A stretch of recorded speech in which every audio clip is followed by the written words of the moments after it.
Muy buenas tardes. A nombre del Congreso del Estado de Sinaloa y del Colegio de Sinaloa, agradecemos a todos su asistencia a la videoconferencia Pandemia, Magisterio y Vuelta al Enfoque Presencial. Y para este encuentro, me voy a permitir presentar a las siguientes autoridades y personalidades. Maestro Elmer Mendoza, presidente del Colegio de Sinaloa. Doctor José Ángel Pescador Osuna, expositor invitado. Doctora Sonia Escalante López, directora del Instituto de Investigaciones Parlamentarias del Congreso del Estado de Sinaloa. Buenos días, buenas tardes ya. Licenciada Lidia Concepción Celaya Valenzuela, secretaria general del Colegio de Sinaloa. Para que nos brinde un mensaje de bienvenida, se le cede el uso de la voz a la doctora Sonia Escalante López, directora del Instituto de Investigaciones Parlamentarias. Lo escuchamos, doctora. Sí, muchas gracias, licenciada Flor. Buenas tardes a todos. Es para mí un honor brindarles una cordial bienvenida a esta importante videoconferencia titulada Pandemia, Magisterio y Vuelta al Enfoque Presencial, que hoy nos impartirá un destacado académico sinaloense. Me refiero al doctor José Ángel Pescador Osuna, a quien mucho agradecemos su presencia virtual. Este evento se enmarca dentro del contexto del Día del Maestro, que se celebra en nuestro país a partir del año de 1918, cada 15 de mayo, para brindar un tributo a las y los educadores que se dedican a la noble labor de transmitir los conocimientos a las nuevas y actuales generaciones. En un contexto cambiante donde influyen múltiples factores, entre ellos la actual pandemia que obligó al cierre de los centros educativos no solo del Estado y del país, sino del mundo. De ahí la pertinencia de organizar la videoconferencia del día de hoy, que nos disertará un experto en el tema educativo, como lo es el doctor José Ángel Pescador Osuna, y ello ha sido posible gracias al apoyo que nos brinda el presidente del Colegio de Sinaloa. Me refiero al maestro Elmer Mendoza y a la licenciada Lidia Concepción Celaya Valenzuela, secretaria general. Asimismo, tenemos el respaldo, como siempre, del diputado José Rosario Romero López, presidente de la Junta de Coordinación Política, de la diputada Roxana Rubio Valdés, presidenta de la mesa directiva, del ingeniero José Antonio Ríos Rojo, del Honorable Congreso del Estado de Sinaloa.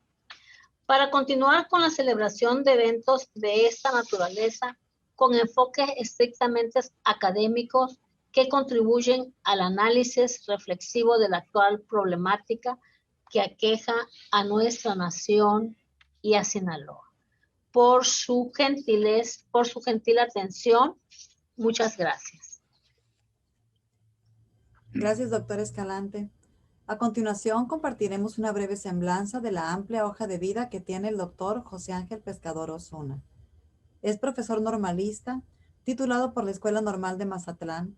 Realizó estudios de economía en el Instituto Tecnológico Autónomo de México. Cuenta con estudios de posgrado en economía de la educación por la Universidad de Stanford, California. Especialista en los temas de educación, migración y relaciones México-Estados Unidos. Fue profesor investigador de tiempo completo en el Instituto Tecnológico Autónomo de México, Universidad Autónoma Metropolitana, Universidad Nacional Autónoma de México, Instituto Politécnico Nacional y otras instituciones de educación superior. Rector de la Universidad Pedagógica Nacional y vicerrector académico de la Universidad Iberoamericana. Miembro del Colegio de Sinaloa desde el año 2002. Autor de varios libros y una gran variedad de artículos para revistas especializadas. Doctorados honoris causa por la Universidad de Newport, California, Estados Unidos, y también por la Universidad Autónoma de Sinaloa. Y para que inicie su disertación sobre el tema pandemia, magisterio y vuelta al enfoque presencial, se le cede el uso de la voz al doctor José Ángel Pescador Osuna. Adelante, doctor. Muchas gracias. Pues quiero en primer lugar saludar a todos los maestros de Sinaloa y de México porque a pesar de que es hasta el día de mañana cuando vamos a conmemorar un aniversario más, creo que es oportuno que tengamos la oportunidad de hacerles llegar este saludo, sobre todo para dedicarles algunas de las ideas que vamos a comentar en este tema tan delicado, que son 3 en 1, porque uno es la pandemia, otro es el magisterio en sí mismo y otro es el regreso a clases a través del modo presencial. En realidad podrían tratarse en un orden u otro, porque puedo hablar del regreso a clases y comentarles lo que está sucediendo en este momento ya con algunas de las escuelas públicas que se decidieron a hacerlo voluntariamente, así como algunas escuelas particulares, y con algunas entidades federativas donde habían comenzado muy rápido, pero donde parece que han empezado a no meter reversa, pero sí a poner un freno preventivo antes de que se puedan complicar las cosas. Creo que la pandemia, pues es algo que ya conocemos todos, especialmente por la gran difusión que ha tenido a nivel mundial y a nivel nacional, incluso aquí a nivel local, pues todos los días se publican en los medios locales y en las redes las estadísticas que nos dicen dónde estamos, cómo vamos avanzando, en este caso hacia atrás, disminuyendo en los contagios y en las defunciones, y qué es lo que se puede esperar hacia el futuro si las cosas siguen como van. Hace unos minutos mi compañero Elmer mencionaba que vamos a tener un buen tiempo de pandemia y comparto su opinión, sobre todo porque las consecuencias todavía no las conocemos a fondo y me parece, y ese es un primer argumento que yo quiero insistir, nos falta recibir muchísima información, datos duros sobre este fenómeno que no es la primera vez que se presenta en el mundo, pero sí con las dimensiones que estamos viendo. Ya en 1818, en 1833, otros años en menor proporción, pero ha habido acercamientos a una pandemia. Probablemente hayan sido epidemias, pero si nos remontamos tiempo atrás, sobre todo a la Edad Media y al Renacimiento, nos vamos a dar cuenta que esto era muy frecuente cuando apenas la ciencia empezaba a despertar, precisamente en la alta Edad Media, y empezaban a investigarse algunas cosas con mayor profundidad. De manera tal, pues, que en este tema no quiero abundar mucho, solamente le pediría a todos los maestros, padres de familia, académicos, investigadores que están interesados en el tema, que vayan dando el seguimiento que corresponde a las estadísticas que se han publicado. A veces no nos damos cuenta más que en el número de muertos o de personas fallecidas y creemos que eso es suficiente. Y no, hay que ver también la cifra de contagios, hay que ver cómo está el uso de las camas de hospital, hay que ver cuáles son las disponibilidades de servicios de emergencia, que casi no tenemos todavía. Ahorita voy a referirme a ello. Y en consecuencia, lo que mencionaba de que nos falta información mucho más precisa, datos duros, para hacer un examen válido, objetivo de este fenómeno y anticipar algunas de las posibles consecuencias y acciones que debemos tomar hacia el futuro. La pandemia es un fenómeno mundial, como el mismo nombre lo dice, pero jamás habíamos pensado que iba a llegar a una población tan numerosa en todas partes, salvo algunas regiones que también se ha investigado y se han encontrado algunas causas por las cuales existe menor contagio. Vean el mapa del mundo y van a ver que hay algunas regiones específicas donde la pandemia prácticamente no ha estado presente. No ha dejado de estar en todo el mundo, incluso en las regiones más lejanas como la Antártida o como las islas del Pacífico, pero en mucha menor escala. ¿A qué se debe esto? Hay múltiples razones que ya las revistas especializadas se han encargado de difundir, pero diría yo que nunca, por lo menos en la época moderna, un tema, sobre todo tratándose de un virus, porque hemos tenido otros virus letales como el ébola, como como el VIH, SIDA, etcétera, habían sido de esta magnitud. ¿Y qué es lo que vemos en este caso? Que se tienen que diferenciar los grupos de edad, se tienen que diferenciar las actividades de las personas desde el punto de vista económico, se tienen que diferenciar las organizaciones y las formas de comunicación para darnos cuenta de que la pandemia, y ese es un segundo juicio que quiero hacer, no ha afectado a todo mundo de la misma manera.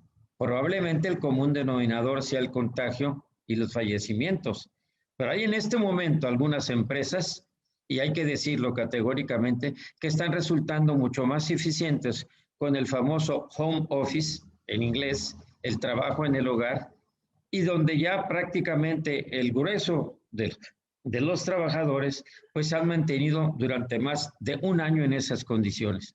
No es el caso de otras actividades y mucho menos el de la educación, por la sencilla razón de que el contagio es mucho más factible que se dé en un grupo o en un conglomerado, por pequeño que pueda ser, de 4 personas, que solamente con un trabajador que trabaja frente a su computadora a veces el mayor número de horas que puede alcanzar.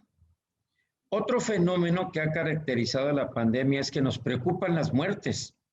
Sí, es cierto, pues nada más en Sinaloa pues ya tenemos una cantidad enorme de fallecimientos, en el país también, y también de contagios. Pero poco le hemos puesto la mirada a otro tipo de consecuencias que ya empiezan a darse como una manifestación clara y que de alguna manera han obligado a algunos estudiosos a decir que va a tener que cambiar el mundo del futuro, especialmente en las escuelas y en las universidades, de una manera tan drástica que nosotros no lo imaginábamos. Hace 40 años en México operaban todavía en las escuelas de nivel básico, pues lo que se llamaban, se siguen llamando todavía orientadores vocacionales, con un propósito fundamental: tratar de apoyar a los estudiantes en la recuperación de sus trabajos, en la compensación de las ausencias, etcétera. Pero el orientador vocacional cumplía un fenómeno o cumplía una función básicamente compensatoria y marginal. Yo tengo la impresión de que en el futuro esto ya no va a ser así. Al menos por lo que revelan algunos datos y algunas estadísticas, el crecimiento que se ha dado en este tipo de problemas emocionales, mentales que podrían llamarse, está obligando a pensar en una recomposición de los planteles educativos desde el jardín de niños hasta la universidad, donde tengan mayor presencia los psicólogos o los que se responsabilizan de la atención de los problemas de la salud o de problemas mentales. Los psicólogos clínicos, los psicólogos sociales, los psicólogos educativos. ¿Por qué? Pues porque parece que en un grupo de la población que está siendo ya estudiado en otros países de manera muy detallada, y que creo que en el nuestro apenas empezamos a hacerlo allá en la Ciudad de México, estamos detectando ya ese tipo de problemas mentales que pueden llamarse, que van a exigir una actitud diferente, tanto del profesor como de la persona que va a estar coadyuvando. Si antes hablábamos de los orientadores vocacionales, quizá ahora tengamos que hablar de las nuevas profesiones que van a participar dentro de la educación básica y la educación obligatoria. Estos son de los cambios previsibles y, por supuesto, en la medida que no desaparezca la pandemia, porque falta un caso, con un caso de contagio o con un fallecimiento más, todavía no desaparece del todo. Y ahí están las gráficas que todos los días se están publicando desde hace más de 400 días, para darnos una idea de cómo se ha comportado esta pandemia, que ha tenido algunos altibajos y que esperemos ya no los tenga, porque hay algunas previsiones de nuevos brotes de una forma diferente del virus que podría ser igualmente peligroso. Crucemos los dedos porque hasta ahorita no se ha dado. Incluso aquí en Mazatlán tenemos un barco aquí en el antepuerto que llegó ya pues parece que venía de un destino cercano a la India con 7 personas contagiadas. Aparentemente ya internadas, no ha habido ningún problema, pero habría que ponernos a pensar qué pasó con ese virus que en una forma distinta empezó a extenderse por la India en cantidades que nunca se lo imaginaron. Ojalá que no se dé, ojalá que de ninguna otra manera se dé y que tengamos la posibilidad de que la pandemia efectivamente, en como la hemos conocido con el coronavirus, con el COVID-19, vaya desapareciendo gradualmente, que no va a desaparecer del todo en los próximos 4 o 5 meses, según las revistas especializadas, especialmente las que se han dedicado a estudiar esto en mayor detalle, por lo que pasó en un momento dado en Inglaterra, en España y en otros países. De modo que este tema pues de la pandemia ocupa muchas líneas en los periódicos. Yo lo que me gustaría recomendar en esta sección es que tuviéramos oportunidad para ver la síntesis de todos los trabajos que se han publicado en las revistas especializadas para que nos dieran mejor información de lo que vamos a ver y que no vayamos a improvisar soluciones como a veces lo hacemos, algunas improvisaciones muy buenas como las que voy a referir aquí en el estado de Sinaloa, pero otras como en otros países o en otros estados de la República, que apenas tenía una semana de haberse iniciado el regreso a clases en modelo presencial en Campeche, que había presumido de el área verde del semáforo de la epidemia desde un mes atrás y que apenas a la semana de entrar en vigor un niño resultó con contagio. Todavía no se ha dicho del todo dónde fue, pero parece que en el hogar fue donde lo adquirió y automáticamente lo suspendieron de la escuela como tiene que ser. Bueno, la pandemia es eso, un drama. La pandemia es un conjunto de datos terribles, pero la pandemia también es oportunidad. Están cambiando muchísimo algunas de las disciplinas.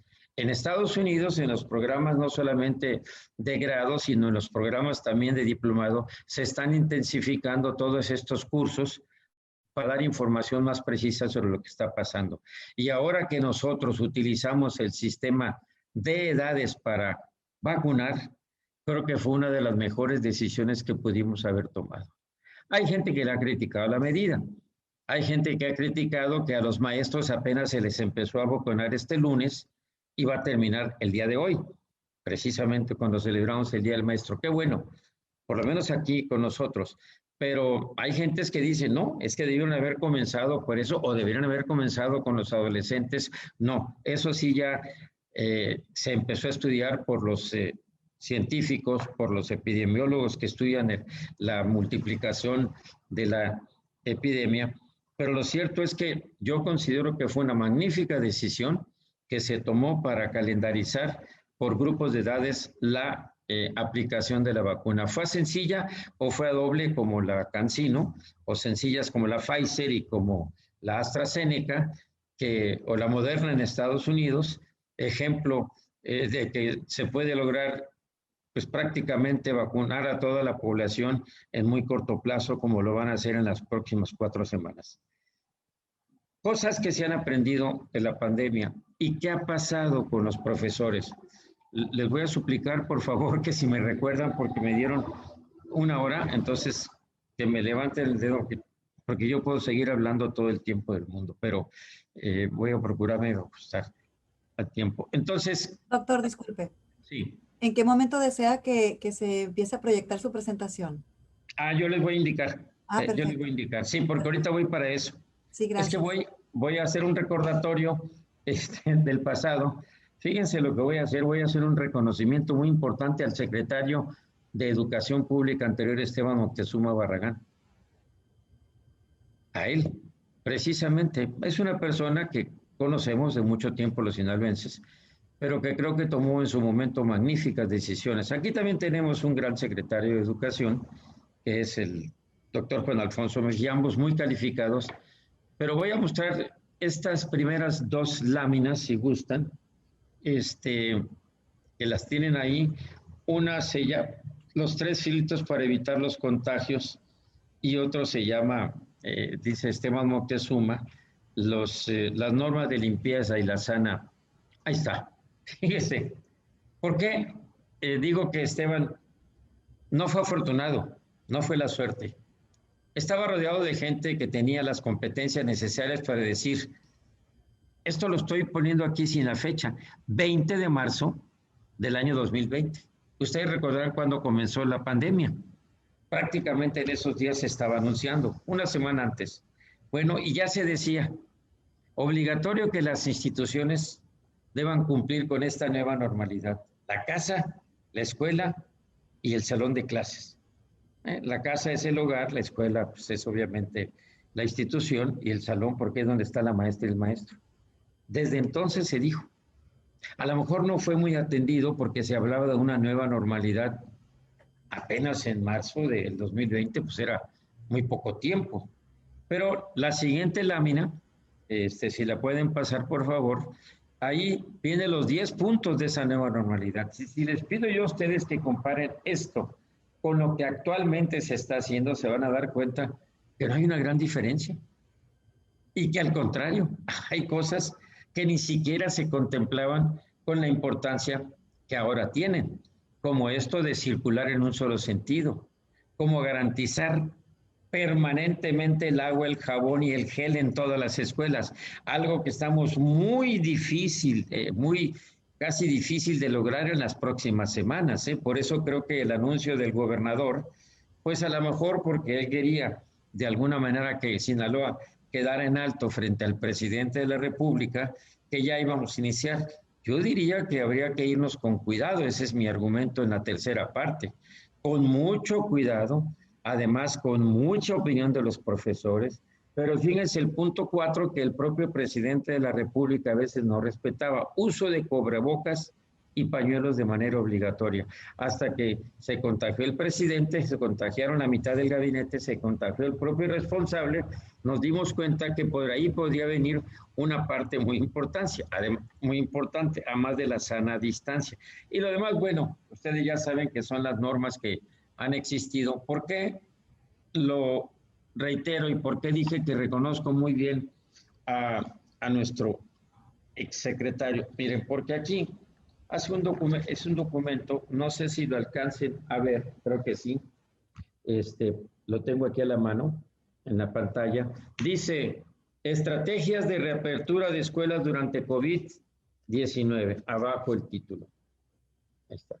Nada más que arriba dice, Banco Interamericano de Desarrollo, y esta estrategia comprende no solamente los 10 puntos que anunciaba Esteban, sino 13 cuartillas donde cada uno de los puntos se van desglosando de los que están aquí para ver qué significa la sanitización, qué significa mantener el cuidado de las maestras y los maestros en el grupo, qué significa separar los grupos, y precisamente por eso quise hacer referencia, porque en algún momento lo refirió el secretario de Educación Pública aquí en Sinaloa, haciendo pues una síntesis de esto que está aquí como publicación importante del Banco Interamericano de Desarrollo, también por aquellas fechas cuando la pandemia apenas comenzaba su presencia a nivel internacional como debe ser.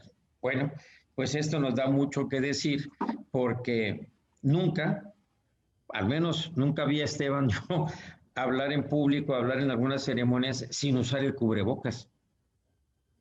Fíjense, el ejemplo cuenta.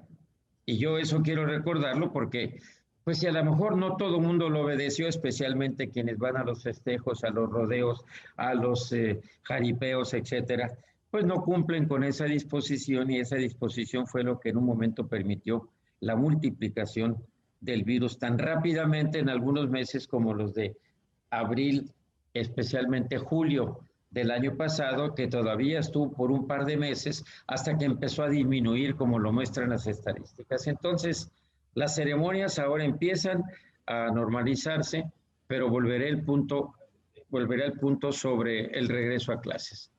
Entonces, yo en este momento reconozco que se ha actuado conforme se ha podido. Obviamente que hay gente que ha propuesto muchísimas cosas, ni siquiera quiero mencionarlas, pero ustedes saben lo que significaría sanitizar de un solo golpe todas las escuelas que en México adolecen de serias limitaciones en su infraestructura y en la disponibilidad de insumos para el cuidado, hombre, miles de millones de pesos. Miles de millones de pesos. Nada más tomen en cuenta que más o menos un 35% de las escuelas del país, que son alrededor de 230,000, con los niveles de educación básica sobre todo, un 35% tenían deficiencias muy marcadas en infraestructura, en el mobiliario, en la estructura del propio edificio, en la disponibilidad de agua potable, en los vidrios para cuidar de la temperatura, etcétera. Yo se los comento porque lo viví en la Ciudad de México y en un momento dado que se decidió dedicar recursos para resolver el problema del agua y de los baños en las escuelas, costó más de 2,000 millones de pesos. Y en la Ciudad de México, antes Distrito Federal, cuando yo estaba trabajando allá, pues estábamos hablando al máximo de 1,000 escuelas. Eran 2,000, pero se trabajó con 1,000 porque 1,000 estaban en buenas condiciones. Bueno, imagínense cuánto costaría acá en Sinaloa, sobre todo si comenzamos con las escuelas de organización incompleta, con los cursos comunitarios, que son prácticamente escuelas que no son escuelas. Algunos son galerones, otros son tejabanes, otros son otras condiciones. Y es cierto, no hay una gran población escolar. No hay una gran población escolar porque ya esa está en las zonas urbanas. El 80% de la población del país está aproximadamente alrededor de 300 ciudades en todo el país. Entonces ya se podrán imaginar que pues son pocos los estudiantes, quizá a lo mejor el 25% o menos de la matrícula de la zona rural, pero que de todas maneras las escuelas dejan muchísimo que desear. En consecuencia, eso es algo pues que lo menciono ya entrando a las características que deben tener los maestros, porque es el segundo punto, magisterio, y aquí lo que podemos decir es que los maestros han sido los responsables de mantener el sistema de cabeza, en mantenerlo todavía funcionando, en garantizar que todavía los niños tengan aprendizajes que no son necesariamente los más importantes, que tengan parte del currículum cubierto, que tengan libros de texto, pero que de todas maneras no hay ninguna duda de que ellos han sido los verdaderos héroes. Se les dice a los militares, se les dice a los médicos, se les dice a las enfermeras, pero yo no recuerdo haber escuchado que sean los verdaderos héroes del sostenimiento del sistema educativo nacional, los profesores, y que conjuntamente con ellos los padres que se han hecho solidarios, porque no todos los padres se han hecho solidarios. Eso me lleva a un punto, el cuarto más importante que quiero mencionar, que nos falta mucha solidaridad, a pesar de que esté en todos los textos fundamentales del país, que nos falta mucho compromiso y sobre todo velar porque las normas y las leyes se respeten íntegramente. No en balde el presidente tiene esa cruzada contra la corrupción. Bueno, va a durar toda esta administración y posiblemente otras 3 más, pero no, como él piensa que ya se resolvió, para nada. Todavía vemos la corrupción en la distribución del agua potable en las colonias, todavía lo vemos en las ventas de materiales, en muchas partes que no podemos estar satisfechos. Bueno, pero para los padres de familia que se solidarizaron con los maestros de sus alumnos, sobre todo yo estoy hablando de la primaria y la secundaria, pero sobre todo de la primaria, vaya un gran reconocimiento. Y como que se han escatimado a veces los elogios a los maestros, a lo mejor porque ellos se consideran a sí mismos como trabajadores, a lo mejor porque ahí también el sindicato debe exigir una cuota muy importante de cooperación, porque de no ser por el sindicato, habría rebeldía entre los profesores. No todos los profesores tenían la capacidad para enfrentarse a una pandemia, no solamente desde el punto de vista de la salud o la enfermedad, sino desde el punto de vista tecnológico y del manejo del salón de clases. Tan sencillo como eso, pero no tenemos datos suficientes. Solamente voy a mencionar una cifra, no para asustarlos, sino porque es una cifra que ya acordaron casi todos los investigadores en el campo de la educación en nuestro país. Andan alrededor de 5 millones de niños, niñas y adolescentes con problemas serios de aprendizaje, de deserción y de reprobación. 5 millones, señoras y señores, es una cantidad muy importante y no hay forma de resolverlo en el corto plazo, salvo con programas emergentes bien pensados, con una dirección muy diferente a lo que se está pensando de nada más regresar a clases con el sistema presencial, porque creo que eso de ninguna manera nos va a llegar a la solución correcta. Entonces, el siguiente punto que quiero mostrarles es que a pesar de que este rezago se está dando en los niños, sobre todo la educación básica y secundaria, se está hablando hoy día precisamente de que a lo mejor vamos a suspender las evaluaciones que tenemos ya. Un gravísimo error. Por el amor de Dios, ya con haber cerrado el Instituto Nacional para la Evaluación de la Educación, fue un error garrafal de parte del gobierno de la República. Se hubieran hecho los ajustes a los salarios, se hubiera hecho ajuste al presupuesto, pero no cerrarlo. Quedaron 455 estudios de primer nivel ahí, que muy poca gente consulta, porque ya no hay material impreso, casi todos están en el sistema digital. Y en consecuencia, perdimos un aprendizaje de 2002 a 2020 de 18 años, que juntó a un grupo de investigadores de muy buen nivel, que tuvo la posibilidad de crear los mejores instrumentos, y resulta que hoy PISA, que fue el ejemplo, pues no se hizo la prueba este año 2021 y parece que ya se va a suspender en 2022. Eso va a ser un error que nos va a costar una crítica terrible. Pero como a veces a este gobierno, sobre todo al federal, no le importa mucho las críticas que se puedan hacer, algunas sí, hay que reconocerlo, pues entonces lo que puede decir la OCDE, que es quien coordina PISA, a lo mejor va a pesar poco, pero ojalá que no se suspenda la prueba de PISA, y voy a decir por qué. Porque hay gente que dice, ¿para qué sirve? Miren, hay unas láminas ahí que proporcioné yo también, si las pudieran presentar en este momento. Son dos láminas, dos gráficas que nos muestran, esta primero es una. Se lee poco, pero dice México, después dice, yo distingo, promedio de la OSD, pero fíjense los resultados, ahí está México en rojo. ¿Lo ven? Están los tres niveles: comprensión de lectura, leyes en lectura, matemáticas y ciencias.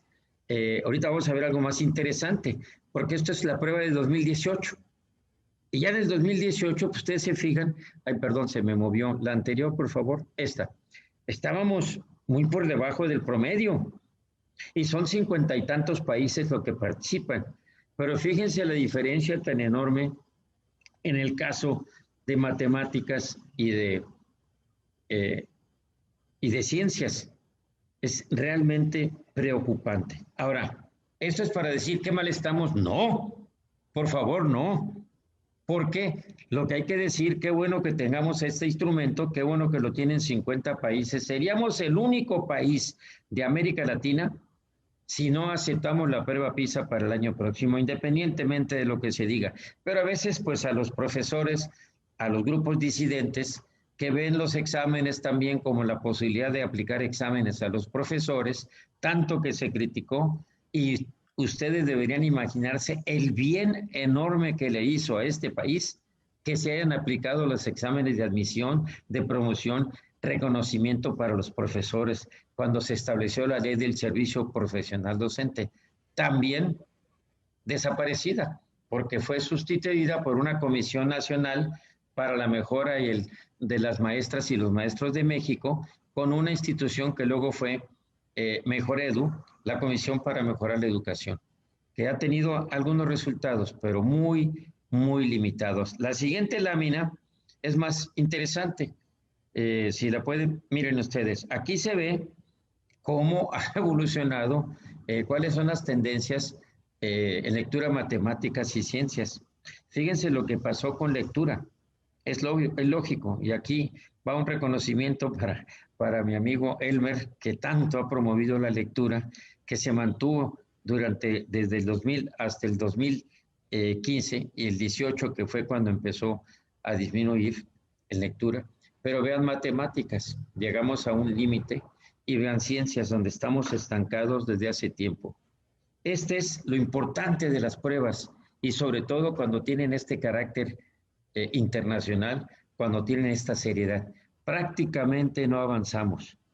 Y pues podrá decir el presidente de la República que se debe a los neoliberales, que se debe a los conservadores, que se debe todos los adjetivos que ustedes quieran poner, pero es una realidad. Y probablemente las condiciones de las escuelas, pues sea la principal razón. Porque si les pongo yo, no tengo aquí la cifra, la comparación entre secundarias generales y telesecundarias, se van a asustar. Y si les digo a ustedes cuáles son las características de la población que ya ha sido alfabetizada, Sinaloa supuestamente levantó la bandera blanca, es decir, no hay analfabetismo, pero cuando ustedes lo ven en las calles y hacen las encuestas más elementales, se dan cuenta que no se entiende un texto. Entonces, pues, ¿quién está detrás de esta realidad de las escuelas? Los maestros sí, pero fíjense lo que pasó en lectura, fíjense lo que pasó en matemáticas hasta el 2012, fíjense lo que pasó en ciencias. ¿Y por qué no vemos entonces qué pasó con las escuelas de organización incompleta? Aquí en Sinaloa estamos llenos en todos los municipios de escuelas que no tienen director, de escuelas que nomás tienen 2 profesores, de escuelas que tienen 3, y entonces es cuando se disminuye o se recarga la importancia del rendimiento académico de los aprendizajes en la actuación del profesor. Y eso es totalmente equivocado. Defiendo ardientemente a los maestros porque soy maestro normalista de formación y conozco cientos de maestros, y porque sé los últimos egresados que ya presentaron los exámenes, los resultados que tuvieron, sus tesis de maestría de muchos de ellas que he revisado. Son maestros bien preparados, pero en las condiciones en que tienen que trabajar, pues realmente sí, es una contradicción aberrante. Lo primero que hay que hacer es aumentar los salarios. Me van a decir, oigan, pero es que eso no se puede hacer. Sí se puede hacer. ¿Por qué se aumentó el salario mínimo? Al doble casi. ¿Por qué no se va a aumentar el salario de los profesores? Que diga alguien cuál es el salario promedio de un profesor y que lo compare con el salario de un profesor universitario y se van a dar cuenta. En fin, puedo abordar muchísimo del magisterio porque me interesa especialmente todo lo que han sido los programas de formación, de capacitación y actualización, de la superación profesional, y siempre hemos dejado un pasivo en ese lado. No por ser conservadores o neoliberales, no, eso no tiene nada que ver. Son por las limitaciones y las insuficiencias que tenemos. Por supuesto que la corrupción también cuenta, y por supuesto que sabemos mucho de la experiencia que se tuvo en el sindicato con actos de corrupción. Lo denunció aquí en Mazatlán quien era en ese momento la secretaria general del Sindicato Nacional, cómo se obtenían las plazas, cómo se lograron los cambios. Pero esas son cosas que se han gradualmente desaparecido. Lo mismo que pasa en las universidades. No crean que no hay problema de los sindicatos en la Universidad Autónoma de Sinaloa, en cualquier otra universidad. Eso ya lo sabemos. Pero bueno, menciono esto porque me interesa subrayar este punto del salario para pasar a un punto que son mis recomendaciones, sobre todo girando en torno a lo que significa la reanudación de actividades ya de manera presencial. Y ese es el punto. Sí, voy a insistir, salarios a la alza para los maestros, pero con una justificación que vamos a proponer al final, diferente a lo que se tiene actualmente. No es que los exámenes hayan sido punitivos, no es cierto, yo participé en los exámenes, pues había personas que tienen menos conocimientos, y no hay ahorita un solo profesor que se haya quedado fuera del sistema porque hubiera reprobado un examen. No hay en toda la República, según lo dijo el anterior secretario Otto Granados Roldán en una reunión internacional. Se pidió el recuento a todos los estados. En Sinaloa había 13, pero ya estaba resuelto. En Chiapas había 72, pero ya se había disminuido, etcétera. Todos los datos. No había profesores que hubieran quedado expulsados por la presentación de los exámenes. Pero si ahora no vamos a aceptar las evaluaciones ni del rendimiento académico de los alumnos, ni del desempeño de los profesores, entonces, ¿dónde nos vamos a quedar? Y eso es lo que hay que pensar en este momento de que la pandemia está de alguna manera desvaneciéndose, de que tenemos más preocupación por honrar a los maestros, sobre todo de la manera en que debemos honrarlos según su desempeño y de establecer un vínculo mucho más efectivo con los padres de familia, porque lo pueden ver en las escuelas. Ya hay ahorita ejercicios. El ejercicio que yo hago con 10 escuelas se puede hacer con 100 o con 1000. Pero cuando comparo los resultados del director de una escuela con el director de otra, trabajando desde su casa, pero trabajando en los consejos técnicos con los maestros, me doy cuenta de que efectivamente se pueden hacer muchas cosas. Tan es así que todavía a principios de este año civil, se hizo una gran reunión de los consejos técnicos estatales para tratar de orientar pues, el currículum y sobre todo la atención a estas áreas que prácticamente se quedaron descuidadas, como los aprendizajes clave, sí se tratan, pero superficialmente, y sobre todo para lo de la enseñanza artística, la enseñanza física, que serían como antídotos muy buenos para todo este problema que hablamos de los problemas mentales y de comportamiento. Ven, voy al punto último para ver si hay algunas preguntas. Regreso a clases con el sistema presencial. Déjenme leer una nota del periódico que se van a sorprender. Bueno, ojalá que sea así siempre. ¿Dónde está? ¿Dónde la dejaste? La nota del periódico, la que pegaste. Hay una nota. Aquí está, perdón. Escuchen esto, por favor. Dice el gobierno de Veracruz. Bueno, ustedes saben, pues la guerra que traen ahora los gobernadores por querer regresar a clase, ¿no? Yo creo que la guerra que deberían tener es primero convencer al presidente de la República y a la secretaria de Educación que lo mejor es hacer una pausa y cumplir con ese requisito que mencionaba de tener datos, de tener información, datos duros, grupos de edad para ver qué tan es alta la probabilidad de los niños que están empezando a vacunar ahora de 12 a 15 años, de 15 a 16 y que eventualmente se piensa cubrir. Fíjense lo que dice el gobernador de Veracruz. El regreso a las aulas será de manera voluntaria, gradual, escalonada, mixta y cautelosa. Yo me pregunto que si algunas de esas cosas ya las tienen bien calculadas, porque creo que lo mixto no es problema, niñas y niños. Creo que lo cauteloso tampoco, habrá muchas reacciones y ya los padres de familia lo empiezan a decir y los mismos maestros, ¿eh? Pero yo me pregunto si efectivamente va a ser, cómo va a ser gradual y cómo va a ser voluntario si los padres no quieren. Pero eso es nada más una parte, porque después dice, volverán a las aulas las escuelas que lo decidan, tengan activado un comité de salud y donde los maestros ya tengan definido cómo se impartirán las clases. Si todavía están preguntando si les van a dar la capacitación para entender el manejo de la computadora o el teléfono inteligente, o qué pueden hacer, porque la queja es generalizada, que el esfuerzo tan grande que se ha hecho con telesecundaria, con Aprende en Casa 1, 2 y 3, yo no sé cuántos de ustedes hayan seguido los programas, pero yo lo hago con mucha frecuencia, y a pesar de que tienen un profesor y un animador, tenemos que reconocer que deja mucho que desear en términos del currículum y la forma en que se aplican los exámenes, sobre todo en secundaria, donde a veces tienen 9 materias, desde las 8 de la mañana hasta la 1 de la tarde. Es un absurdo. ¿Por qué? Porque las disposiciones para variar son para algunas escuelas de una manera y para otras escuelas de otra, lo cual es impropio. Pero aquí mismo dice entonces, en esta decisión deben participar los padres de familia por escuela y tienen que observar el contexto en el que está la escuela, de manera tal que esto nos ayudará a evitar lo que otro investigador ha dicho también aquí de Sinaloa, que para el futuro muy próximo nosotros vamos a esperar con toda seguridad una respuesta del organismo a la infección por el coronavirus como una inflamación, la cual termina siendo una respuesta exagerada, ocasionando un síndrome inflamatorio sistémico, y ese puede ser mortal. Y da un conjunto de recomendaciones para empezar a estudiarlo. Yo me pregunto, ¿cuándo se hizo esto? Pero no solamente eso, porque el secretario de Educación Pública de Sinaloa, con mucha sabiduría, diría yo, porque tiene experiencias en otros países, propuso los centros comunitarios de aprendizaje.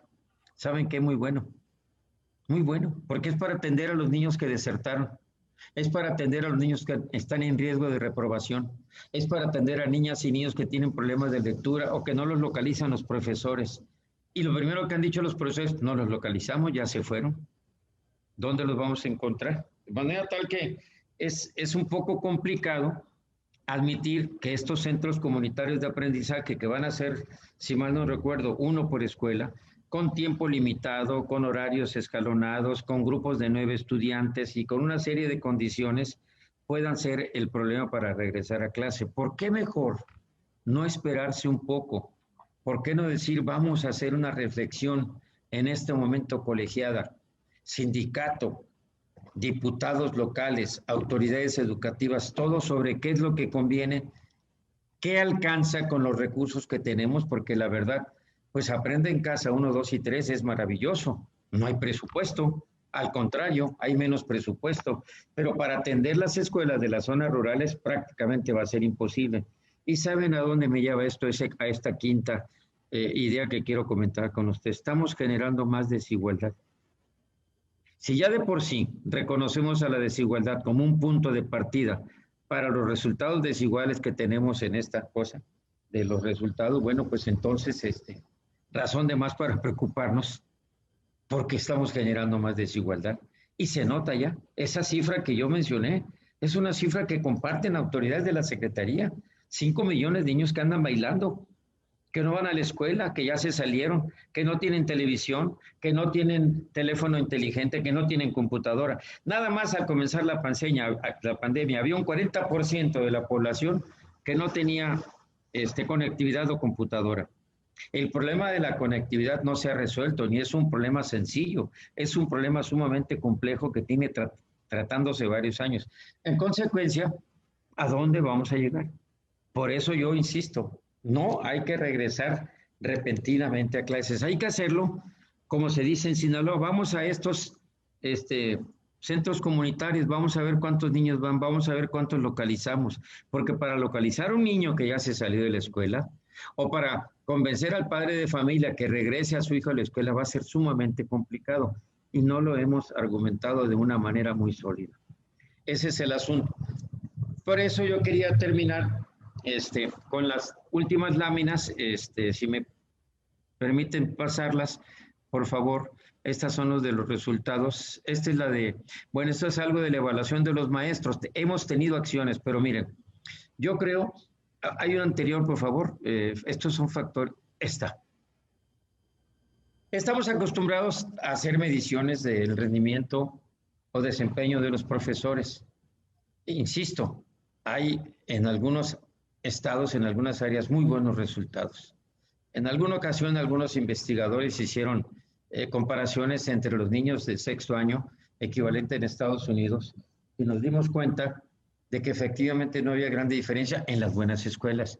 Pero si ustedes ven los resultados del informe de la educación del año 2019, van a observar que las telesecundarias siguen teniendo una situación muy complicada. Bueno, la van a tener más complicada al final de este año, si nosotros insistimos en calificar y en evaluar de una manera arbitraria. Ojalá que la autoridad educativa se convenza que podemos establecer patrones diferentes de evaluación de todos los niños, incluso para darle la oportunidad a aquellos que tenían mayor riesgo de reprobar o a aquellos que desertaron por ciertas razones, que son muchos. Tendríamos que buscar una opción, una oportunidad para que los profesores con un esfuerzo adicional pudieran sacar estos niños adelante, los que sí son de alguna manera rescatables, porque sí se puede hacer y ya ha sucedido. En otras ocasiones, por ejemplo, cuando los niños de primer año iban a reprobar y por lectura y por escritura, lo que hacían las autoridades fue un acuerdo secretarial, se les pidió a los profesores que pasaran a estos niños al segundo año y que pasaran ellos con su grupo y que tuvieran el primer semestre para compensarse. Fueron resultados maravillosos. No crean que en México no tenemos experiencias magníficas, pero ya se nos hizo tan grande el sistema que ahí les va mi propuesta más importante. Vamos a federalizar. Que el gobernador de Sinaloa encabece, como ya lo han hecho otros gobernadores por otras razones fiscales, un esfuerzo por federalizar la educación. Hemos hablado de federalización desde 1992. La verdad que nos hemos quedado a la mitad. Sí, las decisiones ahora se toman acá, ya se califica acá, ya se dan las calificaciones acá, los títulos, todo. Sí, y los recursos se van a la Ciudad de México, a la Secretaría de Hacienda, y allá distribuyen conforme los criterios y las prioridades, entre otras cosas, conforme ese criterio que me ha parecido, como a muchas organizaciones, muy desleal, que es el de la austeridad famosa. Sí se requiere austeridad, sobre todo con los funcionarios que tenían sueldos altísimos. Fuimos muchos los que no lo tuvimos, que nunca tuvimos necesidad de hacer, de cometer una deshonestidad. Hay todavía, pero hay que depurarlo, no nada más a rajatabla y cerrar una institución y cerrar otra y dejar a los niños con cáncer sin medicamentos, etcétera. Allá hay un acto de inmoralidad muy grande que hay que subrayar. Por eso, yo quiero terminar con dos láminas hablando dentro de esta federalización, de esta preocupación por el salario, lo que debería ser un nuevo perfil del docente. No vayan a pensar que es imposible, pero lo podemos hacer los padres de familia y si nos ponemos a platicar sobre eso. La moralidad, no hablamos tanto de la moral hoy en día. Bueno, vamos a hablar de la moralidad de los maestros. La honestidad, yo no tengo ninguna duda de la honestidad de los maestros. La tenía antes porque conocí maestros y sobre todo líderes sindicales deshonestos. La competencia ya está dada por poco a poco, gradualmente con los exámenes. La conducta profesional, mírenlo ahora, hay profesores que comienzan a las 7 de la mañana y terminan a las 2 de la tarde, los he entrevistado. La calificación para el servicio, creo que se está interrumpiendo mi correo, se está agotando, que conecte su PC, no está conectado. Después dice la calificación, la condición física y mental, eso es de disciplina. Doctor sí. José Ángel, disculpe. Podríamos ir cerrando porque ya se nos está agotando el tiempo y aún tenemos que pasar a preguntas y respuestas. El nuevo perfil y luego sigue ya la otra, nomás que aquí apareció que la batería se está agotando. La siguiente lámina, por favor, ya para terminar. Ahí está, miren. Los factores a considerar. Esto lo sabemos todos los profesores, los que hemos sido profesores, por supuesto. Habilidad, necesitamos un mínimo, control de la clase. El que no tiene control se le vuelve en desorden. La disciplina es fundamental, no se trata la de disciplina castrense, no la disciplina de que te castigo, sino no. La disciplina de valores. Aquí hemos tenido en Sinaloa programas como Sinaloa Vive los Valores, la cooperación, el buen juicio. Con estos dos esquemas, yo diría que se pudieran llevar a cabo dentro de un esquema de federalización y de aumento del salario, etcétera, una reunión estatal, reuniones municipales, no como las que se hacen para escuchar un montón de ponencias que son las mismas y que nadie respeta, sino para forjar una nueva idea de cómo podemos regresar a clases con un sistema presencial donde haya un nuevo esquema de valores que rija el trabajo de los maestros. Muchas gracias. Gracias a usted, doctor, por su brillante participación, su contributiva disertación. Para que modere la sesión de preguntas y respuestas, se le solicita la participación a la licenciada Lidia Concepción Zelaya Valenzuela. ¿La escuchamos, licenciada? Muchas gracias, licenciada. Bien, yo quisiera agradecerle al maestro, al doctor José Ángel Pescador, compartir con nosotros todo este conocimiento, toda esta información, esta experiencia que ha tenido él como maestro, pero además felicitarlo por esa auténtica vocación de maestro, ese apasionamiento que tiene por el tema de la educación. Creo que así deberían de ser los verdaderos maestros en cualquiera de los niveles educativos. Gracias, maestro, por eso. Felicidades por el día de mañana. Lo abrazo de antemano y le deseo que pase un feliz día del maestro. Yo sé que no tenemos mucho tiempo, voy a ser muy precisa mientras me llegan las 2 o 3 preguntas que tengamos por ahí para no extendernos mucho. Pero quisiera hacerle una pregunta corta, maestro. Sí. ¿Cuáles son los elementos que se consideran en los principales retos que pudiera tener la educación en México? Es decir, los desafíos o retos que tengamos en este momento para la educación en México. Dígame 3 o 4 elementos. ¿Cómo no?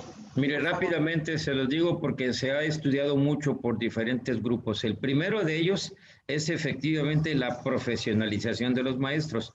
Lo que yo dije fue prácticamente una profesionalización extraordinaria, porque tuvieron que incorporarse a las máquinas, al lenguaje, a las formas de comunicación personal de una manera muy rápida.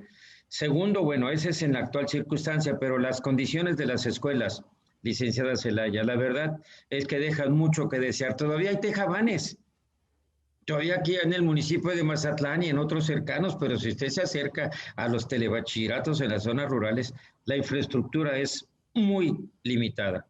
Y una tercera muy importante es efectivamente el ejercicio de liderazgo del director. Yo aprendí hace muchos años con 2 grandes educadores de fuera de aquí, Illich y Freire, que obviamente para tener una buena escuela se requiere un buen director, un buen maestro, un buen programa y sobre todo un programa, un currículum y muy buenas evaluaciones. Programa que no se evalúa, programa que no mejora. Entonces, por eso me preocupa tanto lo que está pasando ahorita, de que al rato no vayamos a tener. Ya quitaron también la prueba de América Latina, donde participaban Cuba y otros países, no los de la OCDE. Entonces, me preocupa eso. Una buena evaluación, un buen director son esenciales. Digo lo de los maestros porque siempre hemos tenido una preocupación por profesionalizarlos, pero la historia de las normales es una historia de mucha tragedia, donde a veces comenzaban los conflictos que teníamos en el país, todavía no están muy lejanos, pero creo que esos son los principales problemas. Y pues todo se reduce en recursos. En recursos. Lo que dije, hacemos lo que podemos con Aprende en Casa 1, 2 y 3. Hicimos lo que pudimos en un momento dado con telesecundaria.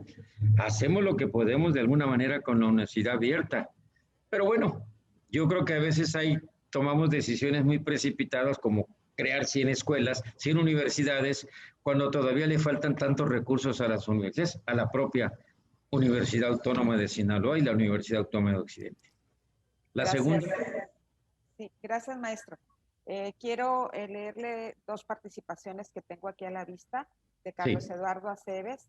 Es muy importante para un regreso seguro que la cantidad de alumnos sea acorde a las dimensiones de las aulas, como contar con personal médico, planes híbridos en asignaturas y horarios, pero primordialmente sería tener, según lo que dice Carlos Eduardo, semáforo verde.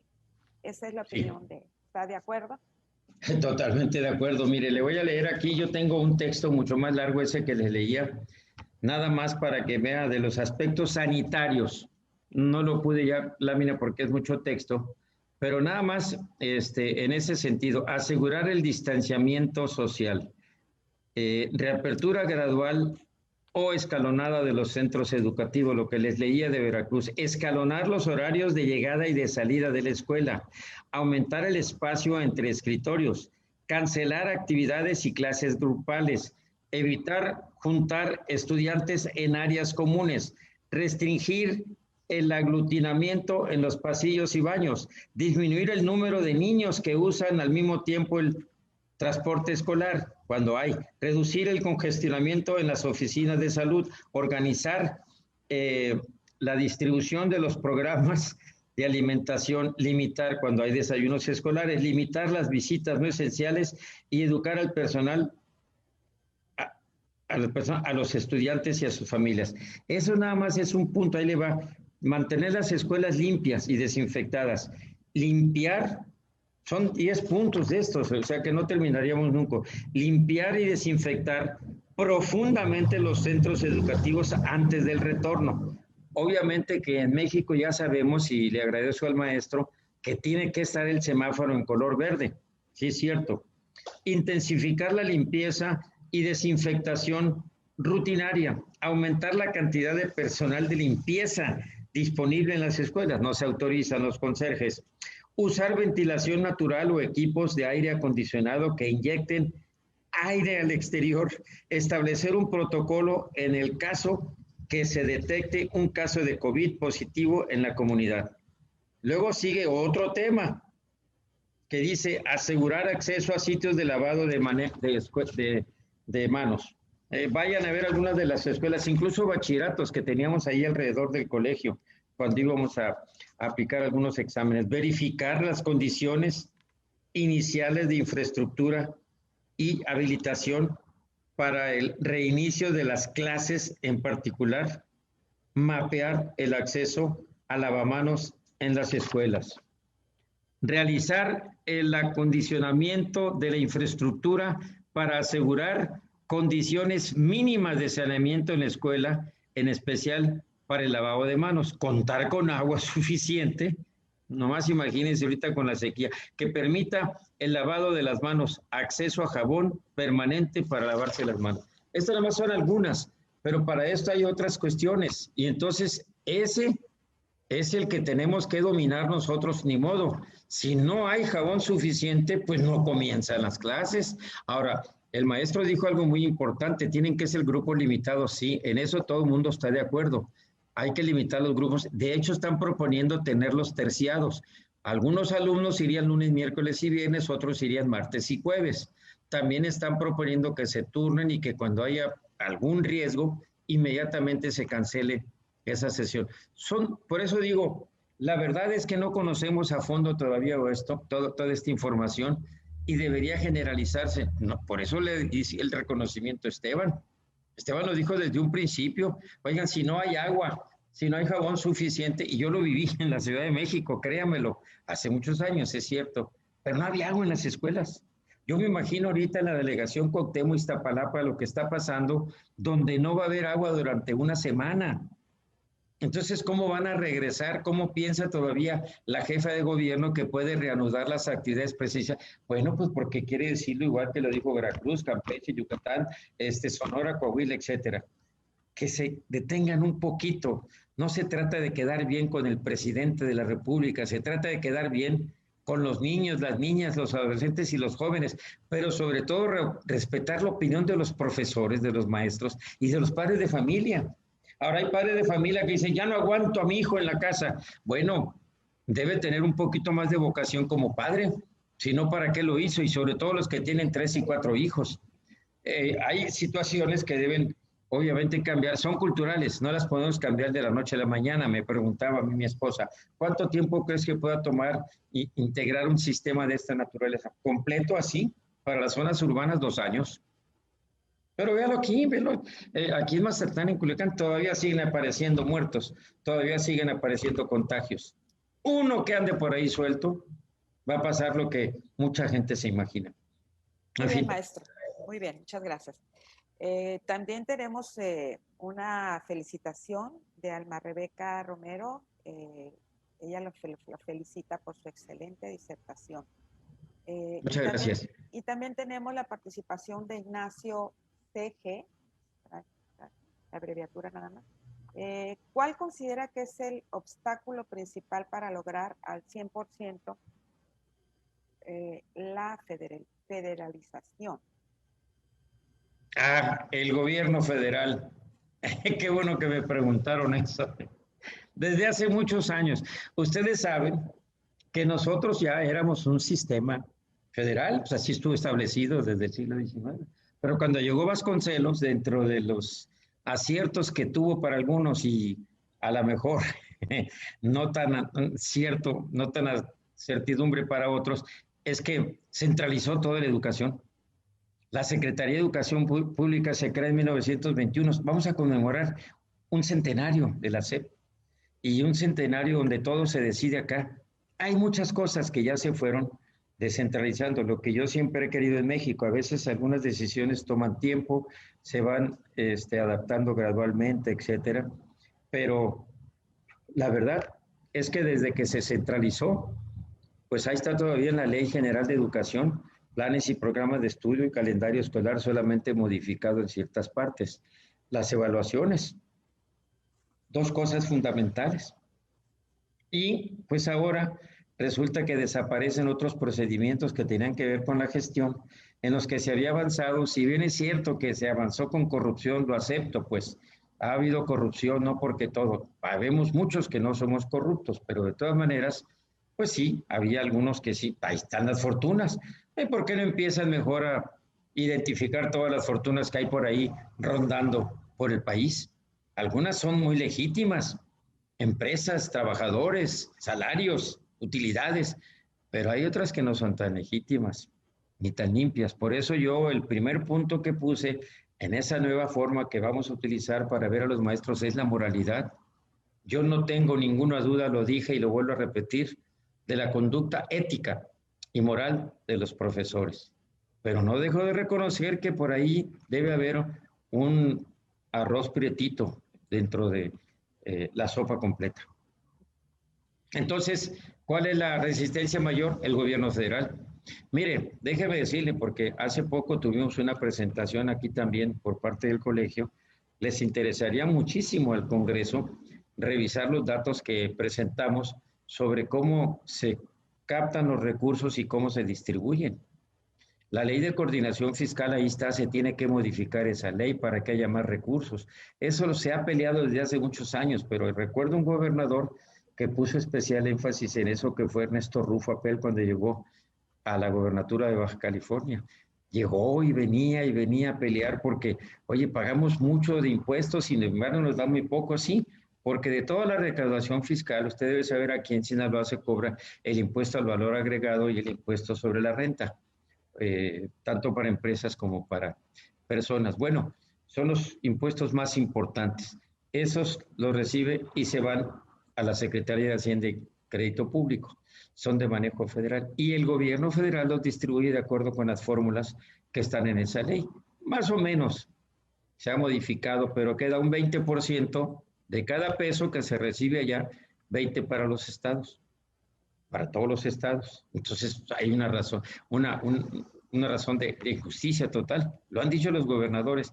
Pero además, de ese 20 que llega acá al estado, aparte se distribuye entre los municipios. Entonces, la célula fundamental de nuestra vida política, que es el municipio, está prácticamente moribunda. Y así tiene muchos años. ¿Por qué? No ha habido una reforma que le garantice más recursos. ¿Sabe cuáles son los principales recursos del municipio? El impuesto predial, el impuesto sobre traslado de propiedades, el impuesto sobre rastros, mercados, esos impuestos pequeñitos. Lo fuerte es el valor agregado y el impuesto sobre la renta.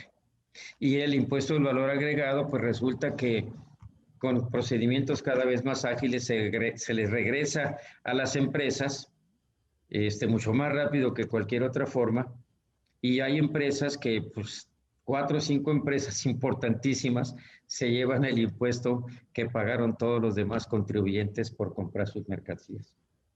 Es un sistema muy injusto, muy desigual, pero si en alguna ocasión nos invita, lo vamos a tocar ahora cuando veamos el tema del financiamiento nosotros, Conchita, porque lo que hay que hacer es garantizar para las instituciones de investigación científica, para todos, como lo que es el colegio, como que es la universidad, debe haber recursos adicionales bajo un concepto diferente. Eso sería una parte de la federalización. Lo otro, ya los estados definen sus procedimientos. ¿Por qué no puede desarrollar? Bueno, aquí lo está haciendo Sinaloa, los centros, lo que mencionaba de aprendizaje. Pues sí, pero porque ya lo acordaron con la Secretaría de Educación Pública. Por su cuenta no, y evaluarlo por su cuenta tampoco. Vamos a ver qué pasa si lo hacen así, y entonces habría muchas cosas que se podrían intentar. Hombre, si lo que sobra es imaginación para los profesores, hay que ver cómo se las arreglan allá en la sierra, donde les dan de comer los vecinos que no tienen ni para comer, etcétera.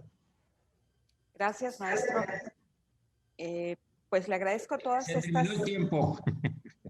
todos estos análisis, estas reflexiones, maestro. Muchísimas gracias. Efectivamente, no hay mucho tiempo y además no tenemos por lo pronto más preguntas. Así es que le agradezco su participación, excelente como siempre. Y bueno, le reitero nuestra felicitación por eso y por el Día del Maestro, el día de mañana. Muchas gracias por su participación. ¿Alguna Muchas cosa que gracias a desee? ustedes. Gracias, maestro. Gracias. Adelante. Agradecemos su participación, licenciada Concepción, y las respuestas del doctor José Ángel Pescador Osuna. Ahora es momento de invitar al maestro Elmer Mendoza para que nos haga el favor de leer el reconocimiento que se le entregará posteriormente al doctor José Ángel Pescador Osuna, y nos dirija un mensaje y clausure esta videoconferencia. Adelante, maestro Elmer. No lo escuchamos. Perdón. Ahora sí. Como siempre es asombroso y muy provocador escucharte, José Ángel, porque tienes toda la razón. Toda la razón y bueno, yo aunque no soy maestro normalista, he sido maestro toda mi vida también, desde que estaba en la prepa. Y entonces y he podido ver cómo trabajan en los lugares que mencionaste, en la sierra, en las colonias, en la Ciudad de México, en Sinaloa también. Y nosotros desde el Colegio de Sinaloa hemos hecho un programa muy fuerte de lectura que justamente fortalece los 10 puntos los 8 puntos que tú propones, cuando menos 6 y medio. Es decir, no mencionamos ahí lo que es lo físico y tampoco como la adhesión, pero en todo lo demás, lo que tiene que ver con la honestidad, con la capacidad, con la competencia, en los programas de lectura nos orientamos a los profesores. Que por cierto quiero mandar una felicitación por mañana a ti, claro, te mando un abrazo, y a todos los profesores que participaron con nosotros en los cursos de capacitación de fomento al hábito de leer, en 2 programas tremendos que nos han abierto las puertas, las normales de Sinaloa. Y el objetivo es simplemente eso, mejorar la educación de nuestra gente. Nosotros no queremos mejorar la del país, queremos mejorar la de Sinaloa. Y si eso sirve, pues bueno. Entonces, estoy de acuerdo en que el maestro es un agente de información, un agente informativo. Y el maestro, dada la relación que tiene con alumnos y con padres de familia, creo que tiene la obligación de enterarse de qué es lo que está pasando en el mundo de la pandemia. Por ejemplo, América Latina ahora es el centro mundial de la pandemia, es la zona de más infección. Quizás está por ganarnos ¿cómo se llama? El continente donde está la hindú, donde está la India, pero en América Latina estamos bastante mal, es decir, salvo Uruguay, todos los demás países han empleado políticas equivocadas, incluyendo el nuestro. Y claro que no podemos aspirar a ser Nueva Zelanda, ¿no? Porque pues eso pues es imposible, todos somos morenos acá, no somos tan buenos como ellos. Y tampoco yo creo que no obedeceríamos las imposiciones allá en el caso de la presidenta. Entonces yo creo que tienen que enterarse cómo estamos, en qué nivel estamos, decirlo, discutirlo con los padres. Y yo también veo muy arriesgado que los niños regresen, pero también es muy arriesgado ahora el sistema por streaming de la educación, porque no todos los maestros están capacitados, y también ha quedado descubierto que muchos maestros pues no tienen vocación, o a lo mejor les falta un año para jubilarse y no han echado las ganas que los niños necesitan, porque los niños necesitan estar siendo motivados durante toda la clase, y eso no solamente los niños, también los jóvenes. También los jóvenes también. Aquí yo creo que los padres tienen que ponerse muy atentos, pero sobre todo los profesores, instálense. No es mucho tiempo quizás el que tengamos que estar en esta situación, instálense en ella, ayudemos a resolver este problema que quizás este no es un problema del gobierno, es un problema de los niños. Y ojalá continúen las pruebas, porque si de por sí los mexicanos les da miedo competir por puestos en el extranjero, donde la conferencia es brutal, pues si no están aprobados, pues menos los van a tomar en cuenta, ¿no? Entonces eso es un suicidio, digamos, no permitir que nos evalúen para estar en el contexto mundial. Ok, no estamos tan bien, pero cuando menos estamos compitiendo. Y los mexicanos que, por ejemplo, hay un cantante de ópera que se llama Rolando Villazón, que tiene un programa en Berlín en alemán, ¿sí? Y además da clases para cantantes. Tiene un programa en Francia de radio en francés, ¿sí? Y además está cantando ópera. Y es un mexicano, por favor, es un mexicano, y que fue educado en México además, y que fue, parte de sus maestros fue Enrique Patrón de Rueda, que vive en Mazatlán y que es miembro del Colegio de Sinaloa. Entonces, esos son los mexicanos que tenemos que formar, ¿sí? Y los maestros creo que son importantísimos. Así es. Muchas gracias, José Ángel. Disculpen porque ya me emocioné yo también. No, qué bueno. Muchas gracias de verdad por la conferencia y muchas gracias a Sonia Escalante y a Flor, que siempre se las ingenian para darnos este espacio y darnos este tiempo. De verdad, muchísimas gracias. Les agradezco desde el Colegio de Sinaloa. Conchita, claro que siempre está al frente ayudándonos con la programación tan tremenda que tenemos. Y pues bueno, si leo el diploma, por favor, para... Muy bien, aquí está, lo estoy viendo. ¿Te gusta? Qué bonito está. Precioso está. Dice el Honorable Congreso del Estado de Sinaloa y el Colegio de Sinaloa otorgan el presente reconocimiento al doctor José Ángel Pescador Osuna por su excelente participación como expositor en la videoconferencia Pandemia, Magisterio y Vuelta al Enfoque Presencial, transmitida el día viernes 14 de mayo de 2021 a las 12 horas a través de las plataformas digitales Zoom y Facebook Live del H Congreso del Estado de Sinaloa. Firman José Antonio Ríos Rojos, la doctora Sonia Escalante López y la secretaria, nuestra secretaria en el Colegio de Sinaloa, la licenciada Lidia Concepción Zelaya Valenzuela. Y bueno, siendo las 1:18, declaro clausurada esta extraordinaria conferencia y bueno, los esperamos en las próximas. Muchas gracias. Gracias. Hasta luego.